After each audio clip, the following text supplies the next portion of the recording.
Hello everyone and welcome to Unacademy. मेरा नाम है शिवांगी गौतम और आज के क्लास में हम एक बहुत ही इंपॉर्टेंट टॉपिक को डिस्कस करने वाले हैं अबाउट द एमवी गंगा विलास। क्या है ये एमवी गंगा विलास? क्या ये वर्ल्ड्स लॉन्गेस्ट क्रूज जो है, क्या क्या इससे रिलेटेड प्रोमिनेंट पॉइंट्स हैं, इसका सिग्निफिकेंस क्या है, जिसका इनॉग्रेशन आज ही हमारे प्रधानमंत्री ने करा, ये किन किन रीजंस की वजह से न्यूज़ में थी, उन सारी की सारी चीज़ों को आज हम जानेंगे और उसी के बारे में हम डिस्कशन करेंगे।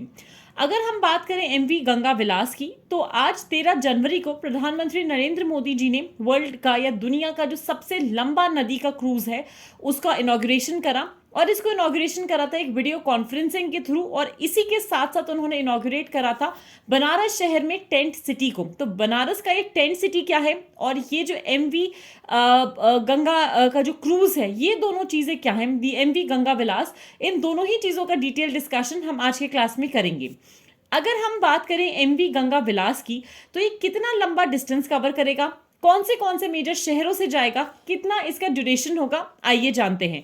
तो डिस्टेंस जो ये कवर करेगा, इसकी जर्नी की शुरुआत होगी बनारस शहर से, जो कि उत्तर प्रदेश में सिचुएटेड है, और ये 3200 किलोमीटर का डिस्टेंस कवर करेगा। तो अगले 51 दिनों में ये 3200 किलोमीटर का डिस्टेंस कवर करेगा, जहां पे बनारस से गाजीपुर, पटना, बटेश्वर स्थान, कोलकाता, वहां से होते हुए ये चिलमरी, गुवाहाटी, मजूली आइलैंड और डिब्रूगढ़ जाएगा। और टोटल जो डिस्टेंस होगा इसका 3200 किलोमीटर का होगा।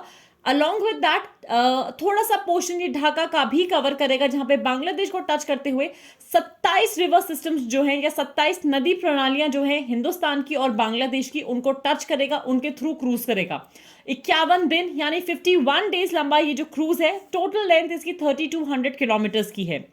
अब अगर हम बात करें इसके प्रोमिनेंट फीचर्स की, अगर ये दुनिया का सबसे लॉन्गेस्ट क्रूज है तो भाई उसके फीचर्स भी उसी तरीके से बहुत ही बेमिसाल होंगे। अगर हम एमवी गंगा विलास की बात करें, 3 इसमें डेक्स हैं, 3 डेक्स हैव बीन गिवन, जिसमें 18 स्वीट्स हैं ऑन बोर्ड, जिसमें 36 टूरिस्ट को कैरी करने की कैपेसिटी है एक बार में, और जितनी भी लग्जरी सुविधाएं हैं वो सारी की सारी प्रोवाइड की जाएंगी।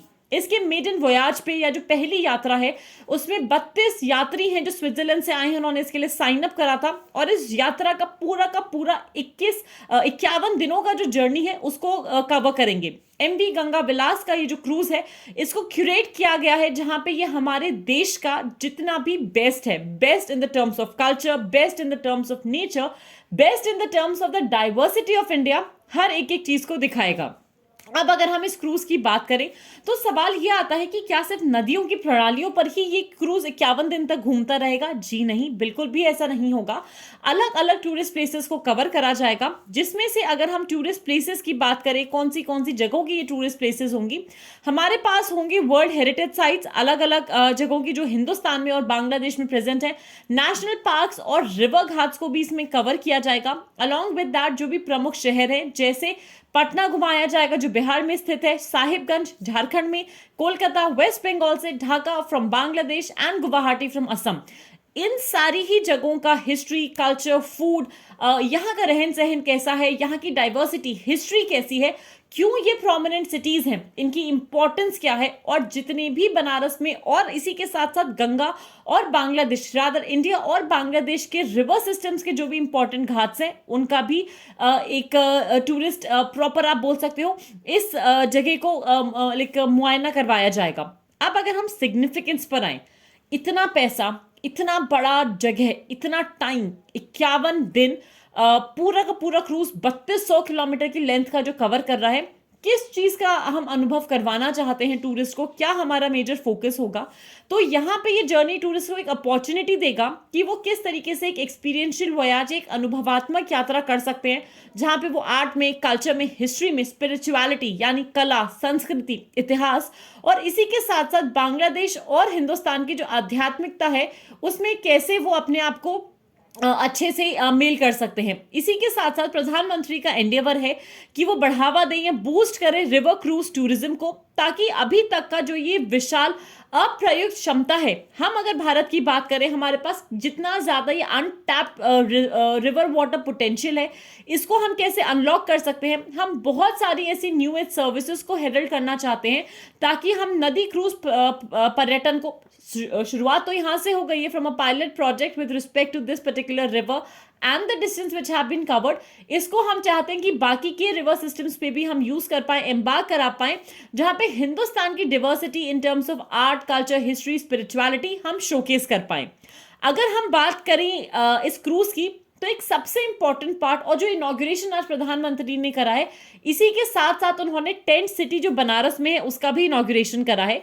ये जो टेंट सिटी है इसको कॉन्सेप्चुअलाइज किया गया है गंगा रिवर के तट पर, जहां पे जितना भी पर्यटन है इस रीजन में उसको टैप कर सकते हैं। ये स्थित है, अगर हम यहाँ पे बात करें तो कहाँ पे स्थित है, रादर ये डेवलप किया गया है opposite the city Ghats of Banaras, जहां पे अकोमोडेशन फैसिलिटीज या आवास की सुविधाएं दी जाएंगी, और जितना भी टूरिस्ट इन्फ्लक्स होता है बनारस में उसको केटर करने में मदद करेगा, जहां पे उद्घाटन जो काशी विश्वनाथ धाम का है वहां पे होगा इसका। एवर सिंस हमने ये चीज देखी कि जब से काशी विश्वनाथ धाम का इनॉग्रेशन करा था प्रधानमंत्री ने, जो काशी विश्वनाथ कॉरिडोर बना था, उसके बाद से जो टूरिस्ट इन्फ्लक्स हुआ है बनारस में बेइंतहा हो गया है, जहां पे टूरिस्ट को मैनेज करना मुश्किल हो रहा है। इसी के साथ साथ दो दिक्कतें आती हैं। पहली आती है इतना जो पर्यटन आ रहा है, इतना जो टूरिज्म आ रहा है, इतना जो पर्यटक आ रहा है रादर, उसको संभालने में। दूसरा, जो गंदगी वो लोग क्रिएट करते हैं, क्लेनलीनेस का इश्यू आ जाता है, जो कि एनवायरमेंट फ्रेंडली बिल्कुल नहीं होता। दोनों ही सिचुएशंस में हम इस टेंट सिटी को लेकर आए हैं, जिसको डेवलप करा था बनारस या वाराणसी विकास प्राधिकरण या वाराणसी डेवलपमेंट अथॉरिटी ने एक पीपीपी मोड में, जहां पे पब्लिक प्राइवेट पार्टनरशिप मोड आया, जहां पे हमने देखा कि प्राइवेट वेंडर्स, प्राइवेट इंडिविजुअल्स भी आए जिन्होंने पर्सनली मदद करी। और इसी के साथ साथ ऑपरेशनलाइजेशन की अगर हम बात करें तो टेंट सिटी ऑपरेशनल रहेगा या जारी रहेगा अक्टूबर से लेकर जून तक हर साल में, जहां पे इसको डिसमेंटल कर दिया जाएगा या 3 महीने के लिए हम लोग इसको खत्म कर देंगे। क्यों?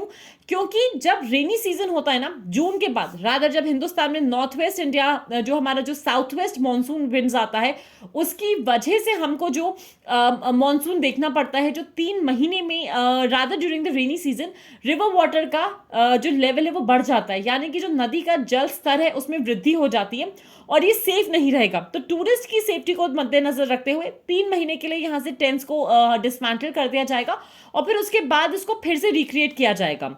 सो आज की क्लास में मेरे तरफ से इतना ही। Stay tune for more at Unacademy. Like this video, share it as much as you can, and do subscribe to the Unacademy UPSC Unstoppable channel. Thank you so much and have a fantastic day, everyone.